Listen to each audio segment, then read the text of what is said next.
Hello everyone, welcome to my YouTube channel English literature zone. आज की video में हम लोग रेस्टोरेशन कॉमेडी के बारे में पढ़ेंगे।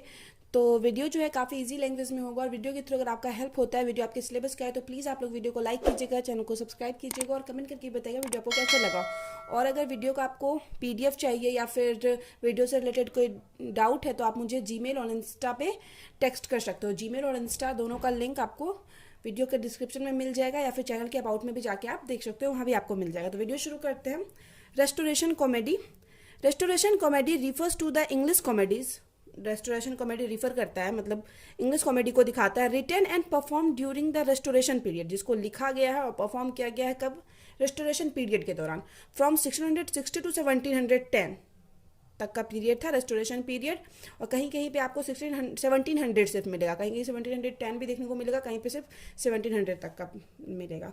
फिर आगे है, after public stage performance had been banned, मतलब पब्लिक जो स्टेज पे परफॉर्मेंस होता था ना, उसको बैन कर दिया गया था फॉर 18 ईयर्स के लिए बाय द प्यूरिटनिज्म। प्यूरिटन लोगों का जब शासन था तो उनके द्वारा ये जो स्टेज परफॉर्मेंस को मतलब बंद कर दिया गया था 18 साल के लिए। The reopening of the theatres को फिर से खोला गया इन 1660 में, रेस्टोरेशन पीरियड की शुरुआत में फिर से थिएटर्स को रीओपन किया गया, फिर से खोला गया।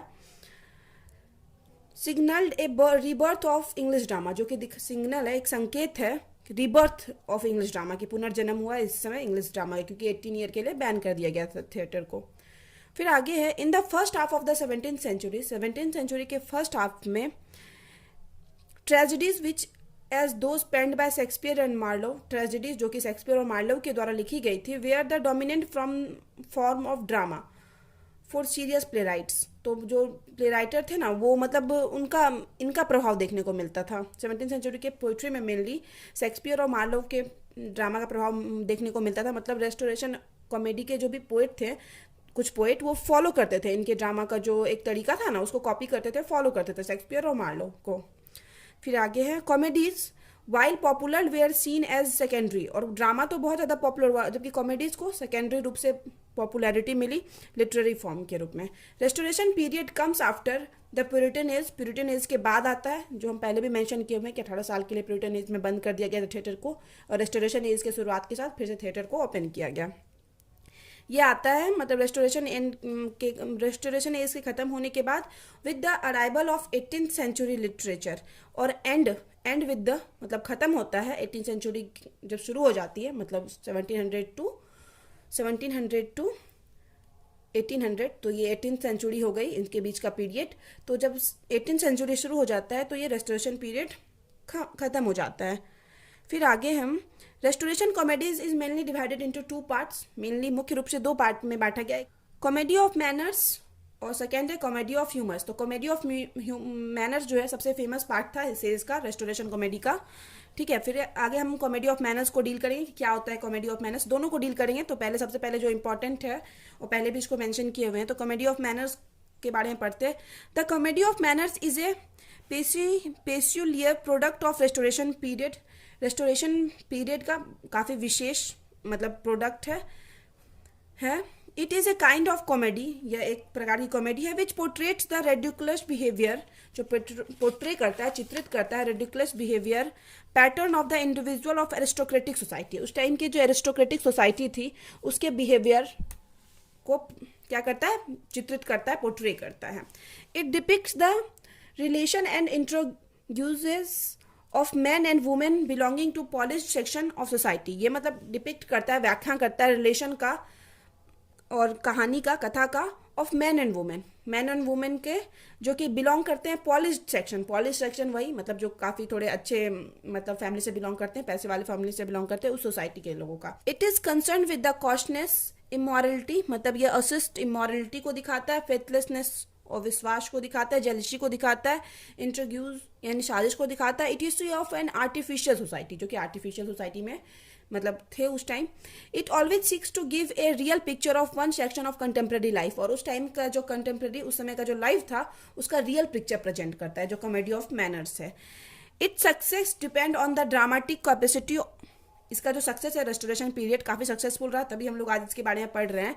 तो वो डिपेंड करता है capacity of present the unemotional treatment of sex. तो ड्रामाटिस्ट जो है ना इस एज के, उनकी कैपेसिटी पे डिपेंड करता है जो कि प्रेजेंट किए अनइमोशनल, मतलब जिसमें इमोशन ना हो, ट्रीटमेंट ऑफ सेक्स को रिप्रेजेंट किए, जिसमें इमोशन ना हो ऐसे सेक्स को रिप्रेजेंट किए। तो इस वजह से मतलब काफ़ी फेमस रहा।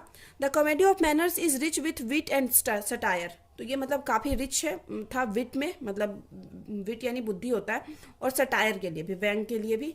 The heroine is more important and interesting than the hero in it.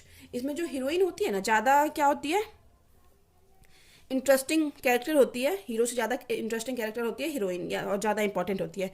The hero of this type of comedy, और जो कॉमेडी ऑफ मैनर है उसका जो हीरो होता है वेल बॉर्न होता है, well dressed and capable to context of wit. The heroine is also a paradox of virtues and affection. की जो हीरोइन होती है इस मतलब कॉमेडी ऑफ मैनर की, उसके अंदर पैराडॉक्स यानी गुण और अफेक्शन का अभाव होता है। She is as self possessed यानी आत्मनिर्भर होती है, and witty as her male opponent, और बुद्धि में बिल्कुल अपने मेल ओपोनेंट के समान होती है। फिर आगे some famous writer of comedy of manners. Comedy of manners जो एक टर्म था, उसके जो कुछ फेमस राइटर हैं, क्योंकि काफ़ी फेमस टर्म था इंग्लिश लिटरेचर का और रेस्टोरेशन पीरियड का। तो सबसे पहले पोएट जो हैं, राइटर हैं, वो है sir George Etherege, William Wycherley, William Congreve, Vanbrugh and George Farquhar. तो सबसे पहले हम लोग सर जॉर्ज एथरिस उसके बारे में डिस्कस करेंगे। तो sir George Etherege is the first and foremost writer of the comedy of manners. Comedy of manners के सबसे पहले और सबसे प्रमुख राइटर थे sir George Etherege. He has wrote 3 comedies, 3 comedy लिखे हैं। दे आर, वे हैं love in a tub, she would if she could, and the man and mode. ये 3 का कॉमेडी है। They represent the first true comedy of manners. और ये जो मतलब प्ले है उनका, वो पहला मतलब कॉमेडी ऑफ मैनर्स को रिप्रेजेंट करता है। और नॉर्मली ये 4.5 पेज का नोट्स है, 4.5 पेज यूज़ किए हुए नोट्स में। और आपको अगर 20 मार्क्स का क्वेश्चन करना है ना, तो आप कुछ और मतलब लाइन्स ऐड कर सकते हो पोएट के बारे में। नोट्स को अपने अकॉर्डिंग बड़ा करना है, अपने मार्क्स के अकॉर्डिंग, तो पोएट के बारे में कुछ लाइन ऐड कर सकते हो। फिर आगे है William Wycherley moulds the comedy of manners into a refreshing original type. एक नए तरीके का कॉमेडी ऑफ मैनर्स रिफ्रेशिंग जो था, और इसका एक ओरिजिनल टाइप को माउल्स यानी बनाए, उस तरीके का लिखे। His fame depends on his 4 comedies. इनकी जो फेम है, प्रसिद्धि, वो डिपेंड करती है इनके 4 कॉमेडीज पे। दे आर, जो कि हैं love in a wood, the gentleman dancing master, the country wife and the plain dealer. तो ये दोनों काफ़ी फेमस रहा था इनका, the country wife and the plain dealer. ये दोनों इनका काफ़ी फेमस मतलब कॉमेडी था। फिर है विलियम कनग्रीव। विलियम कनग्रीव का तो नाम आप लोग सुने भी होंगे। William Congreve is the most successful playwright of the restoration period. Restoration period के काफ़ी सक्सेसफुल प्ले राइटर थे। He has composed of 5 comedies. 5 comedy लिख रखे हैं। रेस्टोरेशन पीरियड, रेस्टोरेशन कॉमेडी है हम लोग का टॉपिक नॉर्मली, इसलिए हम बोलेंगे ये 5 कॉमेडी लिख रखे हैं। सारे कॉमेडी के बारे में डिस्कस किए हैं जो जो राइटर लिख रखे हैं। दे आर, वे हैं the old bachelor, the double dealer, love for love जो काफ़ी फेमस है, शायद सेकेंड पार्ट में तो आता है ये। The morning bride and the way of the world. The morning bride and the way of the world, ये भी काफ़ी फेमस है। The way of the world पे तो हम वीडियो भी अपलोड कर रखे हैं। फिर आगे है Vanbrugh and George Farquhar. After Congreve, अब कनग्रीव के बाद Vanbrugh and George Farquhar keep alive sometimes of the spirit of restoration comedy of manners. ये मतलब रेस्टोरेशन कॉमेडी ऑफ मैनर्स के जो स्पिरिट थी उसको अलाइव रखे, जीवित रखे। Vanbrugh has written mainly 3 comedies, mainly 3 comedy लिखे। द प्लेज आर, जो कॉमेडी लिखे हैं वो हैं the relapse, the provoked wife, ये काफ़ी फेमस रहा था इनका, the provoked wife and the confederacy, ये इनका काफ़ी फेमस रहा था। मतलब इसमें से मेन ज़्यादा फेमस रहा था द प्रोवोक्ड वाइफ। मेनली ये लोग का जो थीम होता था ना, लव, सेक्स, ये सब चीज़ को मतलब दिखाते थे, हीरोइन को इंपॉर्टेंस देना, मेनली मतलब खुले रूप से ये सब चीज़ दिखाते थे। पहले तो ये लोग शेक्सपियर और मार्लोव को फॉलो करते थे, मतलब इस रेस्टोरेशन पीरियड के पोएट, लेकिन बाद में नॉर्मली इसी सब चीज़ पे मेनली फोकस करने लगे, लव, सेक्स, ये सब चीज़ पे ज़्यादा फोकस करने लगे। फिर आगे हैं ऑन द अदर एंड, वहीं दूसरी तरफ Farquhar has compose 7 plays. Farquhar total 7 page लिखे। The recruiting officer and the beaux stratagem are the best work of Farquhar. ये दोनों फॉक्यूहर का काफ़ी बेस्ट वर्क है। अब हम लोग कॉमेडी ऑफ मैनर्स को पढ़ लिया। सेकेंड जो हम लोग का था कॉमेडी ऑफ ह्यूमर्स, उसको पढ़ेंगे। कॉमेडी ऑफ ह्यूमर्स, तो comedy of humours was introduced by Ben Jonson. Comedy of humours जो है बेन जॉनसन के द्वारा मतलब लाया गया था in restoration comedy. Restoration comedy में Ben Jonson comedies are called comedies of humour कहा जाता है because the principal character in all the comedies are victims. Principal character जो होता था विक्टिम होता था ऑफ वन ह्यूमर और द अदर। फिर है for example he uses comedy of humours.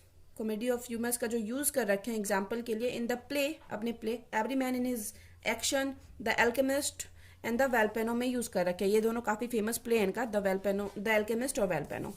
फिर अब एंड है इस नोट्स का। इन दिस वे, इस तरीके से वी कैन सी, हम लोग देख सकते हैं दैट द रेस्टोरेशन कॉमेडीज जो है has a great influence on entire English literature. पूरे इंग्लिश लिटरेचर पे रेस्टोरेशन कॉमेडीज का काफी गहरा प्रभाव हम लोग को देखने को मिलता है। तो यहाँ पे वीडियो खत्म होता है। वीडियो अगर आपको अच्छा लगा, आपके लिए हेल्पफुल है, तो प्लीज़ वीडियो को लाइक कीजिए और पीडीएफ चाहिए तो आप इंस्टाग्राम या फिर जीमेल पे टेक्स्ट कर सकते हो। तो मिलते हैं नेक्स्ट वीडियो में नेक्स्ट टॉपिक के साथ।